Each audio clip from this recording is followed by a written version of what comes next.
You need to say, I'm, I'm going to do whatever it takes to make it work. I'm going to burn whatever bridge I need to burn to get there. Hi, this is Shelomo Solson, the host of the Teenage Impact Podcast. I'm here to inspire you to overcome any struggle in life so you can make an impact. The Teenage Impact Podcast is where people share their stories on how they overcame their teen struggles and tips for you on how you can overcome yours. If you haven't done so, and if you're tuning in from the Apple Podcast and you're tuning in for the second, third, fourth, fifth, sixth, seventh time, if you've listened to multiple episodes and you're on Apple Podcast, please, please, please rate and review the Teenage Impact Podcast because it's going to rank higher in the podcast list, which I can impact more teenagers. If you know any teens, your friends, your family members, your classmates who are going through some type of struggle or in this funk and you want to provide them some motivation, share the Teenage Impact with them because it is the best brand out there for teens to listen to consume motivational content because I touch base on every struggle that you can think of. This podcast episode is going to be for you if you feel like you're always losing in life. You are 15, 16, 17 years old and you feel like you've never had a first place trophy. You have no talents. You see your friends good at singing, at dancing, having good grades, athletic, impressing the teacher, impressing the family. You feel like everyone else is moving ahead and has some kind of talent and always winning in life. But you, on the other hand, feel like this loser, feel like you've never won in life. You don't have good grades. You don't have a specific talent that God gifted you with. This podcast episode is for you. Let me tell you a story about my life. Growing up, I wasn't athletic. In fact, every time my neighborhood kids or at school would play football, would play baseball, would play kickball, would play basketball, I always got chosen last. The only time I didn't get chosen last is when there was someone else who sucked just as bad as me. So I was always known as this unathletic guy. In ninth grade, the only reason why I picked up cross country and track is because I sucked at football and I sucked in basketball. I didn't have the height, I didn't have the weight, and I didn't even believe in myself to do well. So I picked up running. And even running, I was the slowest one on the team. I'm sorry, I was the second slowest one on the team. When we had our varsity district race where only the top 7 fastest people on the team ran, and we only had 9 boys on the team, and I was the 8th fastest. The 7th one didn't show up to the district, so I had to run. Everyone who was watching the cross country race clapped for me, gave me a standing ovation when I finished the line. Why did they give me a standing ovation? Because I was dead last place. I wasn't just last place by like 2 seconds. I was last place by minutes. People waiting to go home, but they didn't want to leave because they were waiting for me to finish the race. And same thing happened in one of the first races in track and field. I was slow. I improved over the years, but I never received this first place trophy, and I was never the best one on the team. I wasn't athletic. I was never funny. In fact, every time we had group gatherings and I shared my story, people never laughed at my jokes. In fact, they laughed at me for trying to tell jokes. So I never even went ahead and gave any jokes when I was in high school. When I was in elementary, middle school, and high school, when we had to take the state standardized test, always did well in math because my mom always practiced with me. But in reading and writing, I always failed. Reading, I failed, but always when it was time for me to pass, I always got bad passing grades, which means there was a failing two and a passing two. When it was time for me to where it counted whether I passed or failed the grade, I always got the passing twos, and 5 was the maximum. For writing, I always got twos, threes, And towards high school, I think I got started to get fours. But I was never good in reading. I was never good in writing. I was never good in science. I got good grades. That's because I did all my homework. But when it came to the actual test, I never did well in exams. So I never did well in exams. I never did well in sports. Out of my group, I never had a girlfriend or no girls liked me. I never told funny jokes. I've always been the underdog. I've never held any leadership positions except for senior year in high school. The only time I got a leadership position, I was the vice president for the Beta Club.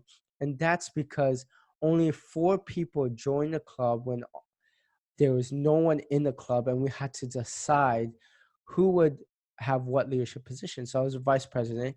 When I joined the fraternity in college, I was always this guy who did the behind the scenes work. Freshman year, when I joined, no one believed in me. I went for 2 positions that mean a lot to me. I lost those 2 positions. I always did the behind the scenes work. And then every time we would have formal, I would never receive any awards. I got used to failing. I failed every single time. The one thing I was good at was hard work and perseverance. When I graduated college, I was 23 years old. I kind of didn't really believe in myself because I always thought to myself I didn't have good enough grades in college to get a corporate job. I was so used to losing in sports, in organizations, in school. I was lost in everything. When I was 23, my confidence was higher than what it was in high school, but still pretty low. I joined 2 organizations, Toastmasters, which is a public speaking organization, because I knew I wanted to become a speaker. I wanted to be good in speaking. And my company enrolled me in a Dale Carnegie sales class to get good in sales. So the Toastmasters was a 6-month commitment until I renewed for another 6 months and another 6 months. But my company paid for the entire year. The Dale Carnegie class, it was 6 weeks. Every single week in the Dale Carnegie class, we had a competition where people would vote for the best speaker. Every single class, I lost. Every week, we would vote who would win. Every week, I would lose. I went into Toastmasters. Every week, people voted for the best speaker, and every week, I didn't get the best speaker award. I didn't get the ribbon. And just it was proven to me that, I'm going to continue losing. That's what I'm known for. The last class for Dale Carnegie, it was a graduation presentation. It was the presentation where you will receive this big plaque saying that you were the sales champion for Dale Carnegie. And so there was 11 other people. The second youngest person was at least 10 years older than me, or 6 or 7 years older than me, I'm not sure. But I was by far the youngest person. And I told myself I was going to win the Dale Carnegie Sales Presentation Award. I didn't care what I had to do. I practiced. I made up in my mind that I was going to win. I went in there. My sister, who was my boss also at that time, she went in there as one of the audience members. All 12 people went, and we had to vote on who was going to be the winner. I was nervous. But in my head, I wanted to win, but I didn't think it was possible. But I gave it my best. And guess what? People voted for me as a Dale Carnegie sales presentation champion. I won that at 23 years old. At 23 years old, I won my first ever first place award. 23. I felt like a champion. I beat other people who were at least 10, 20, 30, 40 years more experienced than me. I felt like a winner. And in Toastmasters, I entered the speech competition in February. I was competing against 4 other people. I won that competition. I didn't just win the competition. Every single judge voted for me as first place out of 5 people. So I went on to the next speech competition, Toastmasters. That was out of 10 people, and I was the first one going. And I was kind of nervous because they say the person who goes first out of 10 people never win first place. And guess what? I won first place. And I didn't just win first place. Every single judge that was there voted for me as a first place winner, except one judge voted for me as a second place winner. So I was ecstatic. 3 first place trophies I have won. That year, for my fraternity, I was a Florida regional governor as an alumni, where I oversaw 7 fraternities in my region, in Florida region. I helped we had a national convention in Tampa that year.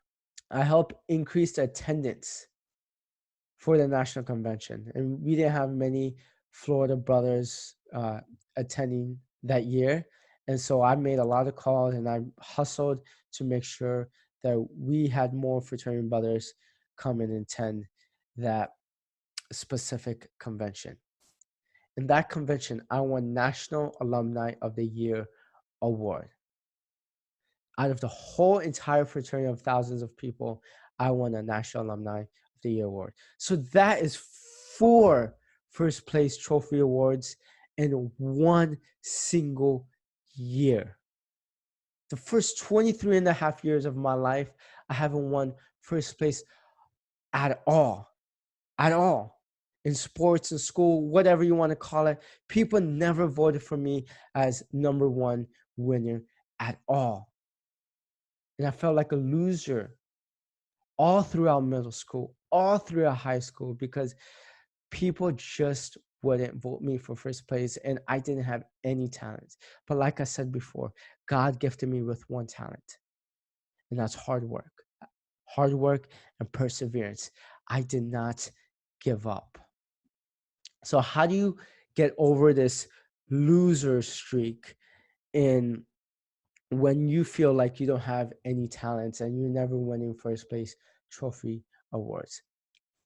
In high school, I had this loser mentality, quote unquote loser. By the way, I feel like no one here is a loser.